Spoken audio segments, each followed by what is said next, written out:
Hi friends, welcome back to our channel. Srikrishna Janmashtami శుభాకాంక్షలు అండి. సింపుల్గా నేను ఈరోజు అటుకులు స్వీట్ పొంగల్ ఎలా చేయాలో చూసేస్తాము. Let's go cooking. ఫస్ట్ ఒక 5-6 స్పూన్లు నెయ్యి వేసుకున్నానండి. చిన్న టీ స్పూన్స్తో వేసుకున్నాను. డ్రై ఫ్రూట్స్ జీడిపప్పు, బాదం, కిస్మిస్ 3 వేసి దోరగా ఫ్రై చేసుకొని పక్కన పెట్టేసినాను.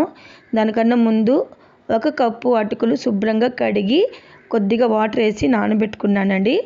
నానబెట్టాను కొద్దిగా, కొంచెం వాటర్ వేసి నానబెట్టేక్కడికి ఇలా పొడిగా బాగా నానిపోయింది. ఇప్పుడు పక్కన పెట్టుకునేద్దాము. ఇక్కడ డ్రై ఫ్రూట్స్ ఫ్రై అయిపోయినాయి. వెరీ సింపుల్గా 10 మినిట్స్లో ఏ పండగైనా ఇలాగా అటుకులతో చేసి పెట్టుకోవచ్చండి. బట్ కృష్ణాష్టమి, కృష్ణుడికి అటుకులు అంటే ఇష్టం కదా, కాబట్టి ఈ అటుకుల స్వీట్ పొంగల్ ఎలా చేయాలో ఇప్పుడు మీకు చూపిస్తున్నాను. వీడియోని స్కిప్ చేయకుండా ఫుల్గా వాచ్ చేయండి. ఇప్పుడు మొత్తం డ్రై ఫ్రూట్స్ బాగా ఫ్రై అయిపోయినాయి.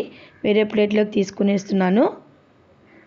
ఇప్పుడు ఈ నానబెట్టిన అటుకులు ఆ నేతిలో లైట్గా లో ఫ్లేమ్లో పెట్టుకొని జస్ట్ అలా ఫ్రై చేసుకోవాలి, అంతే.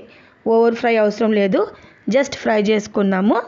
ఈ లోపల నేను ఏం చేశానంటే ఒక 3/4 కప్పు బెల్లం తీసుకొని అటు సైడు పక్క స్టవ్లో కొద్దిగా వాటర్ వేసుకొని బెల్లం కరగాలి, అంతే.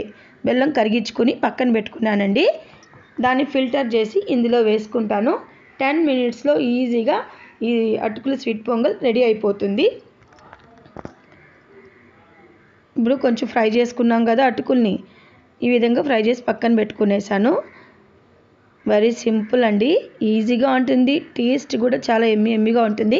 కరిగించుకున్న బెల్లం వాటర్ని ఇలాగా ఫిల్టర్ చేసుకున్నానండి. ఏదైనా డస్ట్ పార్టికల్స్ ఉంటే రిమూవ్ చేసుకునేయచ్చు ఈజీగా, లేకపోతే తినడానికి బాగోదు కదా. చూసారు కదా, very simple and easy method అనమాట.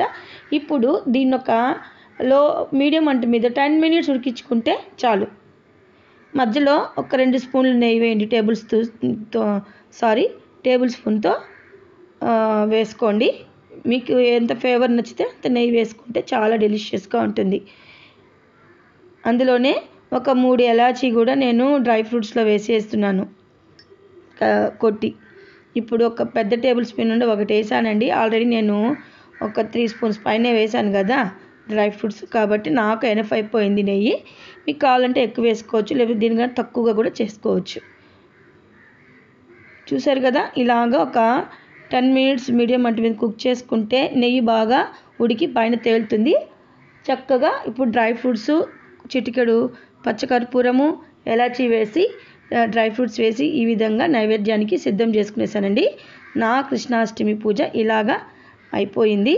మీరు ఎలా చేసుకున్నారో కామెంట్ రూపంలో తెలపండి. మరో మంచి రెసిపీతో మీ ముందుకు వచ్చేసాను. అంతవరకు సర్వజన సుఖినో భవంతు. Thanks for watching. Keep smile. Bye.